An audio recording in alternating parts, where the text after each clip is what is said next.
Oke, selamat malam semua. Kita mulai pertemuan hari ini ya. Jadi malam ini kita kuliahnya e-learning dan Jumat depan insya Allah juga e-learning lagi karena saya tanggal 10-nya ada acara pagi-pagi. Jadi saya sudah koordinasi dengan Pak Syagian untuk perkuliahan hari Jumat tanggal 9 e-learning juga. Ya, jadi saya akan ngetek video kemudian saya posting tautannya di sini. Oke, saya coba share screen. Ya, sedikit saya review tentang manajemen sumber daya manusia ya. Jadi kita awal kali pertemuan itu kita membicarakan tentang perencanaan SDM. Jadi perencanaan SDM itu harus inline dengan uh, visi misi perusahaan dan perencanaan perusahaan ke depan. Karena SDM itu unit pendukung supaya rencana perusahaan itu bisa tercapai. SDM itu aset ya, jadi bukan biaya, bukan beban, bukan liabilities buat perusahaan, tapi merupakan aset buat perusahaan. Jadi harus di-maintain dan SDM yang ada tuh harus benar-benar yang berkualitas untuk perusahaan kita. Karena konsekuensinya kalau tidak ya apa yang sudah dicanangkan oleh manajemen akan sulit untuk tercapai. Kemudian setelah kita membuat perencanaan SDM, waktu itu kita bicara tentang analisis jabatan.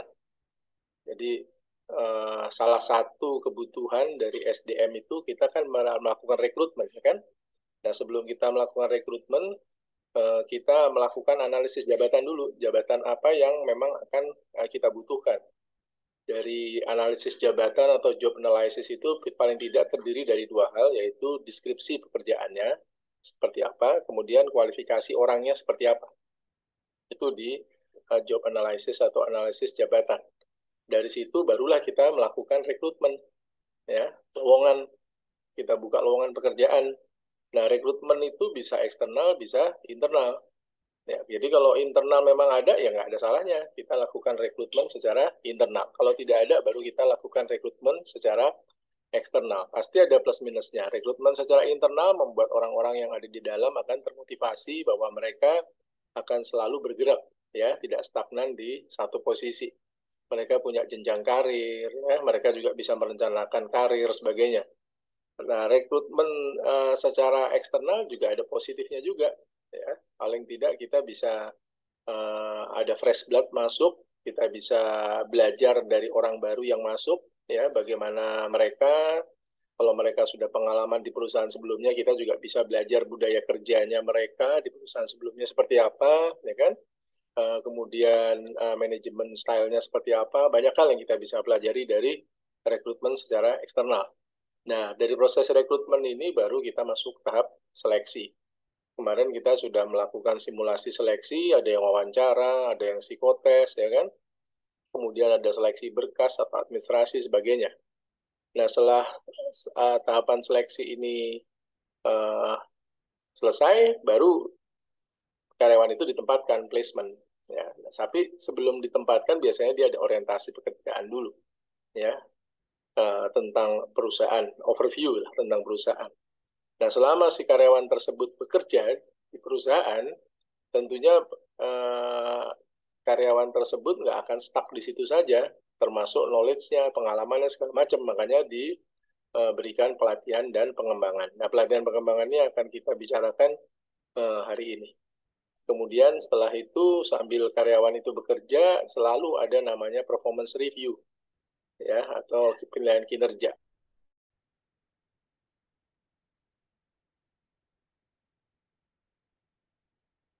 Oke, bentar, ini kayaknya bermasalah ini.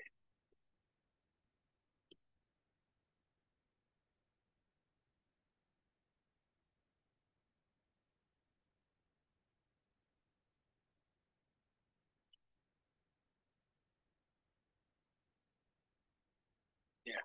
Oke, lanjut. Kemudian nah, pelatihan dan pengembangan, terus penilaian kinerja. Dari penilaian kinerja itu ada reward and punishment.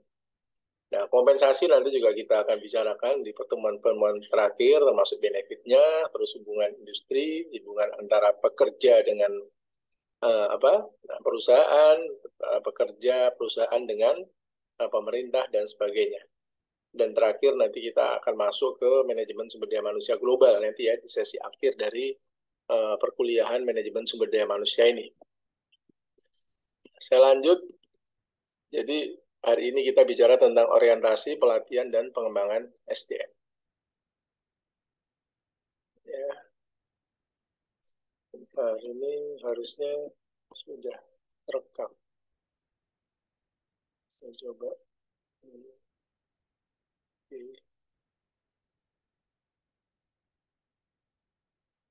Sudah lama nih nggak menggunakan Zoom ya.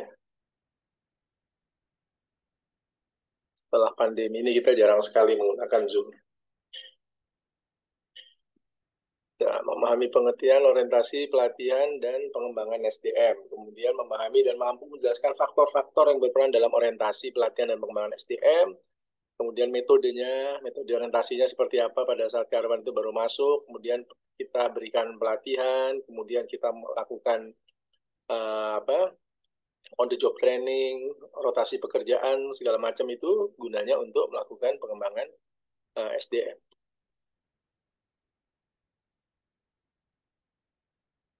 Nah, ini bobot nilai saya lewatkan saja ya, karena kita sudah ada di RPS. Nah, ini orientasi. Masa orientasi itu masa pengenalan seorang karyawan masuk ke dalam sebuah organisasi. Biasanya di situ nggak lama-lama, 30 menit dijelaskan oleh bagian HRD tentang sejarah perusahaan, struktur, ya, manajemen, kemudian lokasi perusahaan ada di mana, mungkin dia ada cabang, kemudian seandainya perusahaan itu memiliki banyak ruangan, ya, itu juga dijelaskan. Direktur utama ada di mana, komisaris ada di mana, kemudian manajer ada di mana, nanti kalian ada duduk di mana, sebagainya ya. Kemudian seandainya pakai lift, liftnya ada di mana, terus termasuk ini assembly point, tempat berkumpul seandainya terjadi sesuatu ya. Itu terutama di perusahaan-perusahaan yang sudah menerapkan ISO 14001. Kemudian SOP pekerjaan, peraturan perusahaan, K3 ya, ASE itu semuanya dijelaskan di sini. Kemudian kompensasi benefit yang diterima oleh karyawan. Terus setelah itu dikenalkan biasanya dengan tim. Ini yang dilakukan oleh HRD biasanya sebelum karyawan itu benar-benar melakukan pekerjaan barunya di perusahaan tersebut. Ya, dikenalin dulu biasanya. Kenapa perlu dikenalin? Karena supaya nanti kalau ada dia jalan pas jam istirahat atau pas dia disuruh kemana segala macam, orang yang ada di kantor tersebut, orang yang sudah dulu ada di situ, yang sudah lama, nggak bingung ini siapa, ya kan? Karena nanti bisa dicurigai lah, bisa ini segala macam. Dan maka dari itu biasanya dikenalkan minimal di bagian tempat dia bekerja, sama di bagian-bagian terkait. Ya, misalnya dia sewaktu-waktu juga harus ke kasir, nah dia harus dikenalkan itu ke kasir supaya orang kasir nggak bingung ini siapa, gitu ya. Kemudian baru tugas-tugasnya dikasih tahu. Nah, tugas-tugas ini biasanya si HRD atau HRD manager akan melimpahkannya ke atasannya langsung. Ya, setelah dikasih orientasi, dijelaskan tentang sejarah perusahaan, struktur, kantornya ada di mana saja, di mana lokasi toilet, lift, segala macam, assembly point, dan sebagainya, SOP, peraturan perusahaan, K3, kompensasi dan benefit, kemudian sudah dikenalkan dengan tim, baru setelah itu diantarkan ke atasannya langsung. Ya. Nah, atasannya langsung lah yang nanti akan menjelaskan tugas-tugasnya. Ini contoh aja, orientasi pegawai baru di lingkungan Waskita Karya. Ini kalian bisa klik itu linknya, nanti di situ bisa dilihat. Nah, ini penempatan dan pemisahan. Ya, jadi ditempatin. Nah, pada saat ditempatin itu seorang karyawan bisa mendapatkan promosi jabatan, berarti dia di-upgrade ya, atau hanya mutasi itu sejajar, atau demotion malah ya, demotion, jadi malah bukannya dipromot tapi diturunkan jabatannya, dan itu pernah terjadi ya. Seandainya karyawan itu melakukan pelanggaran atau dia menolak tugas tertentu yang harusnya menjadi tugasnya, bisa jadi jabatannya dicabut. Yang tadinya supervisor atau manajer akhirnya kembali ke staff. Itu wajar terjadi, bukan hal yang bukan hal yang bagaimana ya, karena memang begitulah organisasi. Yang bagus harus dipromot, yang tidak bagus ya harus dikenakan sanksi. Ya, kemudian ditransfer, bisa jadi karyawan itu ditransfer, dipindah tugaskan ke daerah tertentu, ke bagian tertentu, ke cabang tertentu, bahkan sampai ke negara lain seandainya memang perusahaan itu perusahaan internasional. Nah, bisa juga dipisahkan, maksudnya dipisahkan kalau memang nggak bagus karyawan tersebut ya mungkin mau nggak mau eh, diputus, ya diputus, tidak dipekerjakan lagi, atau tetap dipekerjakan hanya statusnya dirubah. Yang tadinya misalnya karyawan tetap menjadi karyawan kontrak, yang tadinya karyawan kontrak menjadi karyawan internship atau magang. Bisa jadi ya, proses pemutusan hubungan antara perusahaan dengan karyawan itu macam-macam. Ada yang langsung diputus, di PHK istilahnya, atau statusnya yang dirubah, ya statusnya yang dirubah, atau jam kerjanya yang dirubah, bisa juga seperti itu. Statusnya tetap, hanya jam kerjanya itu terjadi pada saat kemarin COVID. Ya, banyak perusahaan biasanya memberikan uang harian kepada karyawannya, selain gaji pokok ada uang harian. Jadi seandainya karyawan tersebut masuk kantor tidak terlambat, dapat uang harian itu. Nah, selama COVID kan nggak memungkinkan itu karyawan harus masuk semua, apalagi ada peraturan waktu itu nggak boleh ke kantor, WFH segala macam. Nah, perusahaan melakukan perubahan itu, ya perubahan waktu kerja, dan efisiensinya lumayan besar itu, ya. Yang tadinya katakanlah seandainya ada 100 karyawan, setiap hari dia dapat uang harian 100.000, berarti berapa tuh? 100.000 tambah 100 karyawan, 10 juta, ya. 10 juta perusahaan harus mengeluarkan uang harian saat itu sebelum COVID. Nah, pada saat pandemi ada peraturan WFH segala macam, akhirnya karyawan kan nggak diwajibkan untuk masuk ke kantor, bahkan nyaris bekerja di rumah. Bayangkan ya, seandainya ternyata dia hanya diwajibkan seminggu masuk kantor sehari, berarti yang perusahaan harus bayar kan hanya yang 10 juta kali 40 juta, dia bisa saving banyak sekali, ya. Di sisa harinya itu 4 hari kali 4 hari, 16 hari, 16 hari kali 10 juta. Ya, 160 juta perusahaan bisa melakukan saving saat pandemi itu terjadi, ya, tanpa harus mengurangi produktivitas karyawan. Training, nah setelah dia ditempatkan, dia bekerja, sambil dia bekerja, dia juga dilakukan dia juga bisa mendapatkan pelatihan-pelatihan dari perusahaan, ya, untuk dikembangkan. Jadi yang tadinya mungkin pengetahuannya masih terbatas di A atau level 1 dinaikkan jadi level 2. Ya. Bisa juga dengan cara learning by doing. Jadi ditempatkan langsung di pekerjaannya sambil dia kerja dan belajar. Nah, definisi dari pelatihan sendiri adalah pendidikan. Ya. Jadi kalau namanya pendidikan itu, yang memberikan pendidikan atau yang memberikan pelatihan harus bisa memberikan contoh minimal dari aspek attitude-nya, ya. Misalnya datang tidak boleh terlambat, ya, menggunakan bahasa-bahasa yang baik, perilakunya sopan, segala macam, itu aspek pendidikan masuk di situ. Jadi kalau kita bicara pendidikan itu bukan hanya mentransfer ilmu pengetahuan saja, tapi juga mentransfer attitude, karakter dari seorang pengajarnya kepada muridnya, gitu ya. Pendidikan menyangkut proses belajar untuk menilai dan meningkatkan keterampilan dengan metode yang lebih mengutamakan praktek daripada teori, ya, untuk meningkatkan kinerja saat ini dan di masa yang akan datang. Nah, untuk apa sih kok diberikan pelatihan? Pertama, biar pengetahuannya bertambah, keahliannya bertambah, ya kan? Kemampuannya bertambah, perilakunya juga menjadi lebih baik. Mungkin yang tadinya tidak disiplin, di sini budaya perusahaannya harus disiplin, ya, harus disiplin. Yang tadinya merokok, selama di kantor nggak boleh merokok, itu behaviors, menyangkut dengan perilaku atau kebiasaan-kebiasaan yang dilakukan oleh karyawan tersebut di tempat sebelumnya.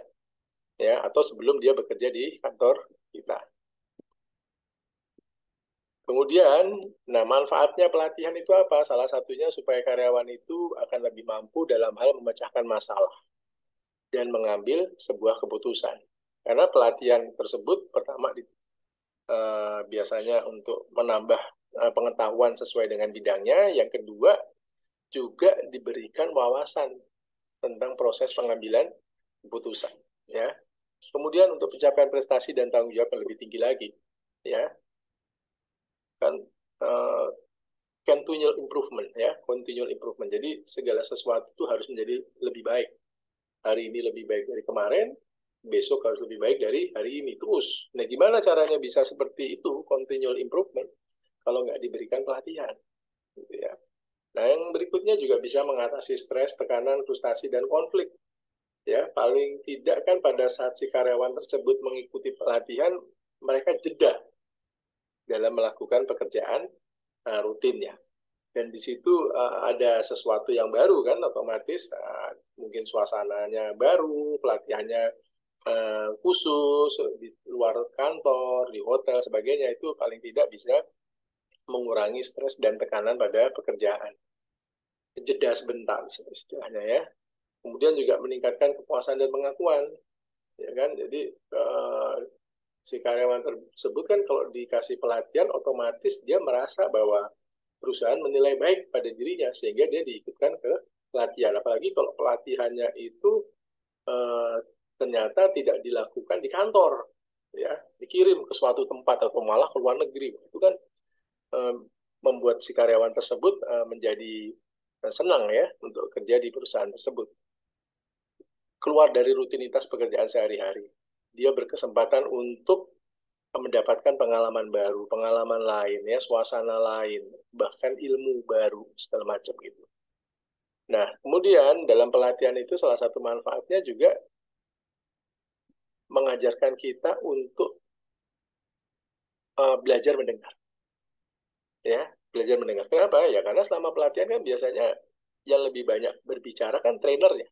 Ya, nah kita bagaimana caranya menyimak seperti kalian ini pada saat menjadi mahasiswa kan kalian mau nggak mau harus belajar mendengar, ya, dan harus serius. Jadi pada saat dosen bicara itu harusnya kalian amati itu ya, dengar itu. Jangan terus asik sendiri. Karena yang rugi kan mahasiswanya sebenarnya bukan dosennya. Ya. Kemudian juga belajar berbicara dan menulis. Berbicara gimana maksudnya? Selama proses pelatihan tersebut kan biasanya ada diskusi. Nah, diskusi itu adalah kesempatan buat peserta pelatihan untuk belajar mengungkapkan pendapatnya, ya. Kemudian menulis karena di situ biasanya juga ada role play, ada ujian, pretest, post-test segala macam kan. Ada pekerjaan-pekerjaan atau tugas-tugas yang diberikan secara selama pelatihan. Yang mau nggak mau si peserta pelatihan itu harus melakukannya dengan membuat suatu tulisan. Gitu. Mengarahkan, meningkatkan profitabilitas buat perusahaan, otomatis ya kan? Buat perusahaan, tadi buat karyawan, buat perusahaan juga memperbaiki pengetahuan kerja dan keahlian semua level. Semakin karyawannya pinter-pinter kan sebenarnya perusahaannya semakin enak. Ya, peluang perusahaan untuk menjadi lebih baik semakin besar. Memperbaiki moral SDM, karena dalam pelatihan tersebut biasanya juga disisipi nilai-nilai atau values yang ada dalam perusahaan tersebut, termasuk budaya perusahaan. Kemudian membantu karyawan untuk mengetahui tujuan perusahaan juga. Ya, tujuan perusahaan itu kan boleh berubah. Ya, boleh berubah.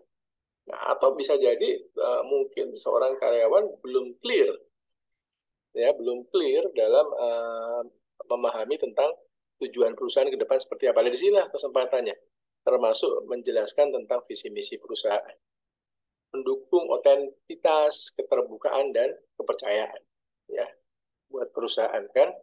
Jadi di situ juga bisa dijelaskan tentang bagaimana perusahaan ini, ya kan, sejarahnya, visi misinya, kesempatan bagi karyawan untuk meniti jenjang karir, ya, tentang aspek kompensasi segala macam. Di situ biasanya juga disisipkan hal-hal semacam itu. Membantu pengembangan perusahaan, salah satu manfaatnya jelas, karena karyawan yang knowledge-nya sudah bertambah, punya kesempatan untuk mendapatkan new assignment atau tugas baru, ya. Misalnya perusahaan ingin membuka cabang, gitu kan. Padahal untuk membuka cabang itu diperlukan kepala cabang dengan persyaratan tertentu. Kan kesempatannya dua tadi ya, bisa dengan eksternal, bisa dengan internal. Nah, kalau dengan internal berarti kita coba siapkan orang-orang di internal perusahaan untuk diberikan pengetahuan, skills, kemampuan yang serta perilaku yang memenuhi standar sebagai kepala cabang. Nah, terus tujuan pelatihan dan pengembangan sendiri meningkatkan kuantitas dan kualitas dari output si karyawan tersebut, ya kan? Kuantitasnya bertambah, kualitasnya pun juga bukan hanya secara produktivitas saja, tapi dari kualitas produktivitas yang dihasilkan karyawan juga harus bagus. Menurunkan biaya limbah dan perawatan, ya hal-hal yang nggak bagus, hal-hal yang nggak baik, sampah segala macam bisa kita minimalisir di situ ya. Menurunkan jumlah dan biaya terjadi kecelakaan, ya biasanya di situ kan juga dijelaskan ya tentang hal-hal yang boleh, hal-hal yang tidak boleh dilakukan oleh karyawan. Menurunkan turnover karena dengan pelatihan dan pengembangan ini karyawan punya suasana baru, hal baru, pengetahuan baru, skill baru, behavior baru, ya kan, dan punya peluang dia untuk bisa meniti karir. Ya. Mencegah antipati karyawan juga, di situ terjadi dialog kan, si karyawan tersebut nggak hanya kerja rutin, tapi pada saat pelatihan tersebut bisa jadi yang selama ini karyawan tidak pernah berhadapan dengan manajer tertentu atau dengan direksi, di situ kesempatan ya karyawan bisa bertemu dengan direksi, kalau direksinya memberikan pelatihan atau paling tidak ngasih sambutan, gitu ya. Ini contoh-contohnya ya video pelatihan, kalian bisa klik di sini. Nah, konsep pelatihan dan sistemnya ya, jadi dari mulai apa kita keinginannya apa, sasarannya apa, kemudian kita desain programnya. Dari program yang sudah kita desain tersebut, kita coba jalankan. Nah, tapi yang tidak kalah penting adalah faktor evaluasi, tahapan evaluasi. Jadi apa yang sudah kita rencanakan sama implementasinya, ada deviasi nggak? Deviasinya di mana? Gitu. Ya. Kenapa bisa terjadi deviasi tersebut? Gitu. Nah, terus assessment, ya, needs assessment, kebutuhan menilai kebutuhan, ya. Proses analisis kebutuhan program pelatihan dan pengembangan potensi SDM di sebuah organisasi itu biasanya diawali dari manajer atau atasan langsung. Dia yang paling tahu, ya, anak buahnya butuh apa. Seandainya butuh pelatihan, pelatihan seperti apa. Ya, itu yang paling tahu adalah atasannya langsung. Makanya atasan itu harus aware, harus care sama anak buahnya. Jangan dibiarkan anak buahnya kerja rutin terus. Dia juga harus mengevaluasi. Kira-kira anak buah saya ini butuh pelatihan apa lagi? Masih harus ditambahkan. Ya. Nah, dari situ, dari needs assessment tersebut, si manajer atau atasan langsung tersebut berkoordinasilah dengan bagian SDM atau manajer SDM. Manajer SDM yang nanti akan mengarrange kapan pelatihannya, bentuknya seperti apa, siapa saja yang terlibat, ya. Kemudian dikoordinasikan juga biasanya dengan bagian-bagian lain. Siapa tahu ada kebutuhan yang sama sehingga waktunya bisa disamakan. Gitu. Ya. Metode pelatihan dan pengembangan macam-macam. Ya, ada bentuk training, instruksi training, job rotation, terus ada ada learning by doing, itu juga termasuk ya. Presentasi dan pembelajaran, role play seperti yang kita lakukan pada saat kita waktu itu topiknya tentang rekrutmen dan seleksi, kita melakukan role play itu kan. Kalian bertindak sebagai apa, yang lain bertindak sebagai apa gitu ya. Kemudian studi kasus, mentoring, vestibular, training itu juga bisa ya. Nah, evaluasi pelatihan dan pengembangan ya dari mulai pretest dulu awalnya. Habis pretest baru dilaksanakan pelatihan. Setelah habis dilaksanakan pelatihan, lakukan yang namanya post-test. Ya. Ada nggak kenaikan hasil antara pre-test dan post-test? Atau sama saja? Kalau sama saja berarti di proses pelatihannya yang perlu dievaluasi. Termasuk metodenya. termasuk si karyawan tersebut, peserta pelatihan tersebut. Jangan-jangan selama pelatihan dia nggak konsentrasi, nggak fokus. Ya, nah dari post test tersebut baru dikembalikan ke pekerjaannya. Ya, bisa setelah pelatihan masuk di pekerjaan semula atau dia mendapatkan tugas baru. Ya. Terus minta feedback dari karyawan tersebut, kemudian kita lakukan evaluasi. Nah, evaluasi pelatihan, reaksi peserta terhadap proses dan isi pelatihan. Makanya biasanya kalau pelatihan yang baik itu penyelenggara juga minta feedback. Ada kuesioner yang dibagikan kepada peserta pelatihan. Jadi kesempatan si penyelenggara mengevaluasi diri. Ya, metode pelatihannya sudah bagus belum, suasananya, tempatnya, waktunya, alokasi waktunya, ya kan? Kemudian propertinya, terus dievaluasi semua, termasuk trainernya, ya. Itu kita minta feedback dari peserta. Kemudian pengetahuan atau proses belajarnya, ya, ada perubahan perilaku apa enggak, improvementnya dari pelatihan seperti apa, turnover, sedikit kecelakaan, ini juga evaluasi. Ya, evaluasi yang kita lakukan dari perusahaan, salah satunya tadi minta feedback dari peserta. Oke, saya rasa itu saja. Jadi saya ingatkan ya, Jumat depan tanggal 9 kita e-learning lagi, saya akan posting linknya ya untuk video seperti ini. Baik, terima kasih. Selamat malam.